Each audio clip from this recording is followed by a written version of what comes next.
Национальная академия Манас образована при Кабинете министров Кыргызской республики для всестороннего изучения и исследования трилогии эпоса «Манас». Сегодня он включает в себя несколько вариантов и имеет более 900 тысяч строк.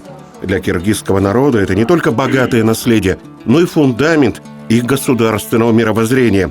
Возглавляет академию заслуженный деятель культуры Кыргызской республики, один из видных манасоведов, доктор филологических наук Талантылы Алымбекович Бакчиев.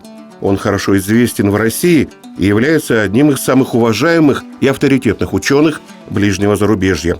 Таланталы потомственный манасчи и один из известнейших традиционных сказителей трилогии эпоса «Манас».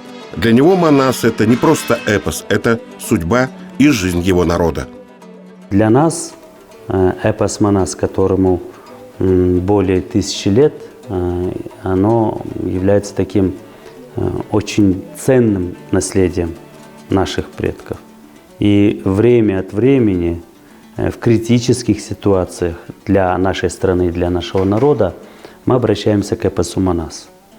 Это тот справочник, это тот источник, с помощью которого мы идем вперед и живем.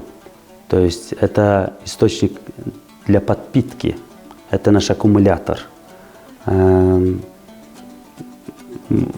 Это то, что еще имеет такую духовно-энергетическую часть.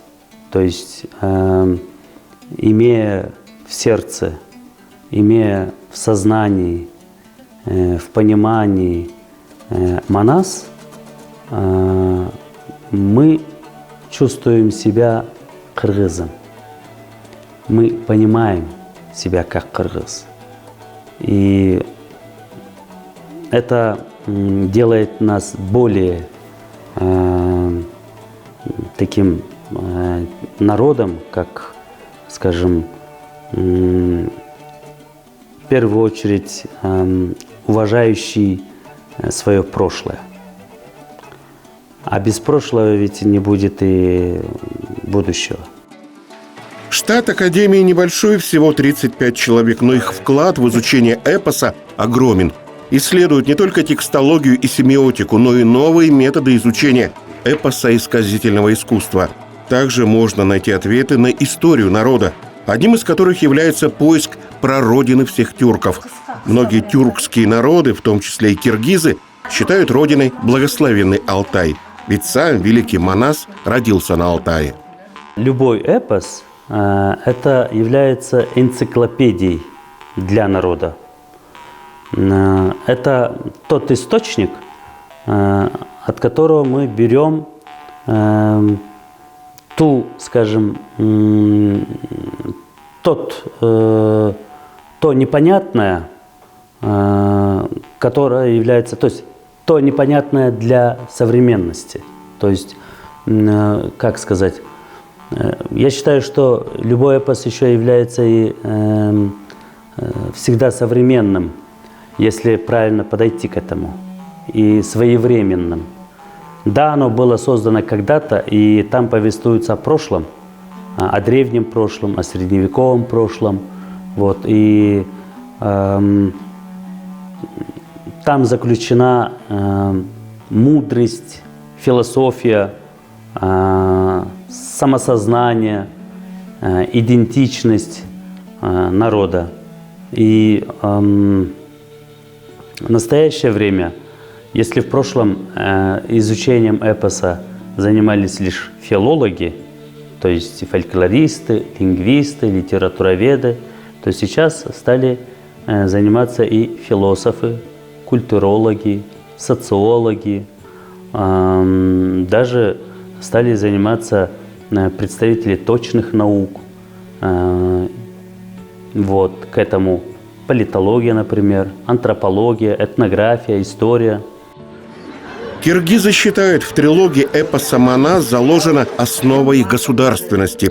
Недаром в смутные времена именно манасчи останавливали беспорядки и успокаивали народ. Сегодня Манас активно вводится в доп. Образование. Яркий пример тому – 67-я школа-гимназия города Бишкека. Ученики 4 класса стараются в точности исполнить эпос. В Чуйской области в прошлом году была создана школьная организация «Манас Семетей Сейтек». Ученики старших классов входят в организацию «Манас», среднее звено, названное в честь его сына Семетей, а младшие школьники в объединение, названное в честь внука Манаса Сейтек. Сюда берут только отличников и особо отличившихся детей. В нашу организацию могут вступить только лидеры, отличники нашей школы, которые смогут повести за собой детей, которые смогут поставить их на правильный путь. Наша организация занимается как волонтерством, помогает людям преклонного возраста. Также мы устраиваем много различных мероприятий.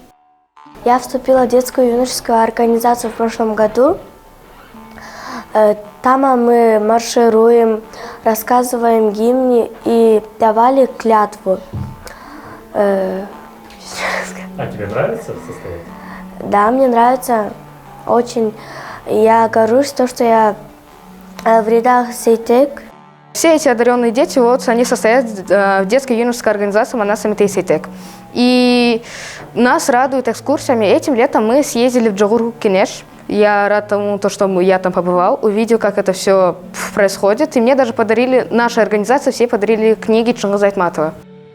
Эй, кабылама назбатырды, кабарыга туакыры, карагырыз каны экен, кабарын уксак мүнөзү кан. Ученики придерживаются заповедям Манаса и при возможности слушают эпос. Согласно легенде, все тюрки вышли с Алтая. Об этом повествует и эпос Манас. Хакасия тоже является родиной многих народов. Так и Нессай сохранился в легендах многих тюркских этносов. Эта река несет для них сокровенное, почти божественное значение.